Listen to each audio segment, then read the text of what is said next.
रक्षा सूत्र के रूप में बहन अपने भाई के हाथों में एक रक्षा सूत्र बांधकर भाई से एक प्रतिज्ञा लेती है। ब्राह्मण, साधु, संत और बहन बेटी, ये तीन काल का हरण करती है, इसलिए इन तीनों की महत्वता। जब ये राखी जो बनती है ना, ये रक्षा सूत्र जो तुमने बांधा है, जो मोली जो बांधते हैं, कलेवा जो बांधते हैं, ये रक्षा। आप नारियल का गोला दो 50 बार दो, 10-10, 20-20 गोले दे दो, 50-50 गोले दे दो, मना नहीं है, हैं 2-4-8 झोला भर के दे दो, हम वो भी मना नहीं करे, एक बोरा भर के दे दो, उसका मना नहीं। पर श्रीफल की मूलता है, यहाँ नारियल का जो श्रीफल है उसकी मूलता है। और कितनी सुंदर बात है, नारियल जो बहन भाई को देती है, श्रीफल हाथ भरा हुआ रखती है, भाई को बहन जब श्रीफल देती है तो भाई वही श्रीफल अपनी बहन को कुछ दक्षिणा अर्थात कुछ रुपया रखकर, कुछ भेंट रखकर, कुछ स्वरूप रखकर, जब बहन इतनी दूर से आई वही श्रीफल भाई फिर बहन को दे देता है, ये ले तू ले जा, तू रख ले। पर बहन उस श्रीफल को लेकर नहीं जाती है, बहन क्या कहती है, नहीं नहीं तुझे रखना पड़ेगा, तू रख। तो दो चीज में से जब श्रीफल भाई भेंट रख कर देता है अपनी बहन को, तो बहन श्रीफल वहीं भाई के घर छोड़ देती है, भेंट का कुछ भाग लेकर चल देती है। ये बहन का प्रभाव। रक्षा सूत्र को लोगों ने बिगाड़ दिया आज के जमाने में, तो रक्षाबंधन का भी महत्व लोग नहीं जानते कि कैसे रक्षा सूत्र बनना चाहिए, कैसे रक्षाबंधन होना चाहिए, उसका भी विशेष महत्व होता है भाई, उसकी भी मूलता होती है। और एक बात कहूंगा आज रक्षाबंधन पर, आपको अच्छी लगे तो आप स्वीकार करना, ना लगे तो आप छोड़ देना। वैसे भी सीवर वाला महाराज ताड़ी तड़ी बोले ही बोले है, उसमें क्या दिक्कत, तो बोलने में तो कोई पीछे हटूंगा नहीं। एक निवेदन आप सबसे करूंगा, आपको अच्छा लगे अपने जीवन में उतारिएगा, ना लगे कोई बात नहीं, छोड़ दीजिएगा, पर उतारना जरूर।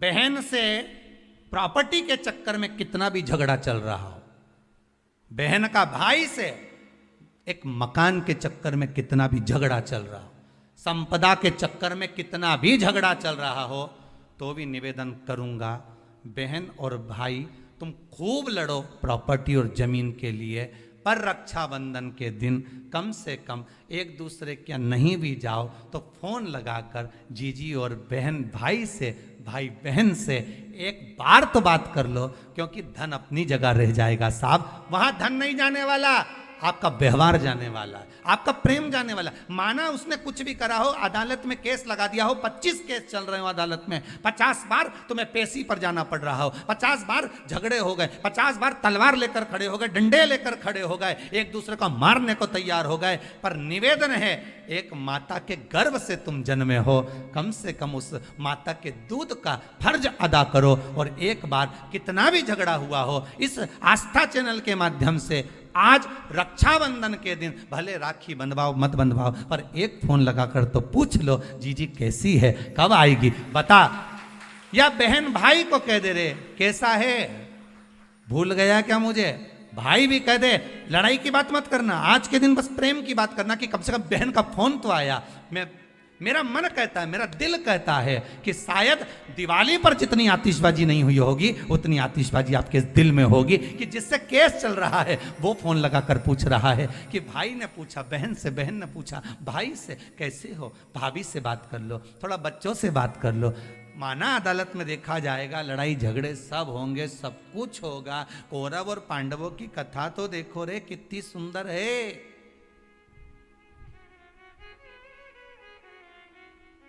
कितनी सुंदर है।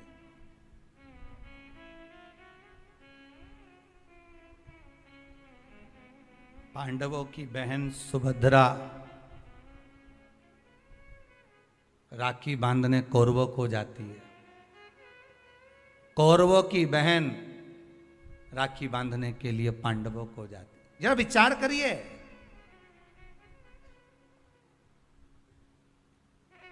क्या युद्ध के मैदान में लड़े नहीं, क्या युद्ध के मैदान में मरे नहीं, युद्ध अपनी जगह पर है, लड़ाई। नारियल जो बहन भाई को देती है, श्रीफल हाथ भरा हुआ रखती है, भाई को बहन जब श्रीफल देती है तो भाई वही श्रीफल अपनी बहन को कुछ दक्षिणा अर्थात कुछ रुपया रखकर, कुछ भेंट रखकर, कुछ स्वरूप रखकर, जब बहन इतनी दूर से आई वही श्रीफल भाई फिर बहन को दे देता है, ये तू ले। कम से कम एक दूसरे के नहीं भी जाओ तो फोन लगाकर जीजी और बहन भाई से, भाई बहन से एक बार तो बात कर लो, क्योंकि धन अपनी जगह रह जाएगा साहब, वहां धन नहीं जाने वाला, आपका व्यवहार जाने वाला। आपका आज रक्षाबंधन के दिन भले राखी बंधवाओ मत बंधवाओ, पर एक फोन लगाकर तो पूछ लो जीजी कैसी है, कब आएगी बता, या बहन भाई को कह दे रहे कैसा है, भूल गया क्या मुझे। ब्राह्मण, साधु, संत और बहन बेटी, ये तीन काल का हरण करती है, इसलिए इन तीनों की महत्वता। रक्षा सूत्र के रूप में बहन अपने भाई के हाथों में एक रक्षा सूत्र बांधकर भाई से एक प्रतिज्ञा लेती है कि आप इस भूमि पर जब तक मेरे प्राण हैं तब तक मेरी रक्षा करोगे।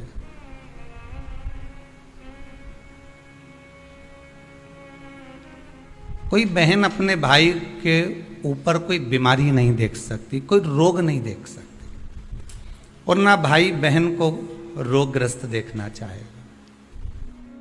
रक्षाबंधन के पहले अपनी अपनी ननंद के पास जरूर लगाओ और फोन लगाकर बोलो जीजी कब आएगी तू, सुन साड़ी माड़ी लेकर मत आना, या अलमारी भरी पड़ी है मेरी साड़ियां पहन लेना। क्यों, किस लिए, कारण क्या है, क्यों? माता लक्ष्मी जी ने जाकर राजा बलि की धर्म पत्नी के वस्त्र को क्यों लिया था? लक्ष्मी जी के भाई हैं राजा बलि, क्यों लिया? ऐसा वस्त्र में क्या था? क्यों कहा जाता है जीजी मेरी साड़ी पहन लो? क्यों भाभी कहती है ननंद से लो मेरी साड़ी पहन लो, लो मेरी साड़ी पहन लो, क्यों कहती है? तीन काल को हरने वाले होते हैं। पहले नंबर पर संत, ब्राह्मण, साधुजन, गुरुजन जब तुम्हारे दरवाजे पर आते हैं तुम्हारा काल हर लेते हैं। दूसरे नंबर पर है गौ माता, गाय को जब हम रोटी देते हैं गौ माता हमारे काल को हर लेती है।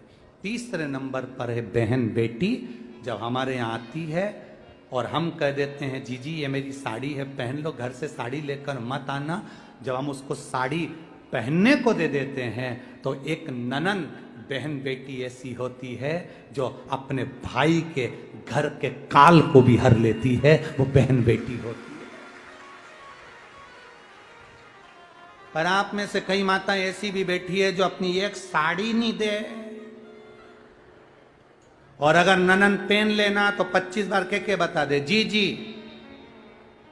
मेरी है, जी जी अच्छे से बैठो साड़ी फट जाएगी मेरी है।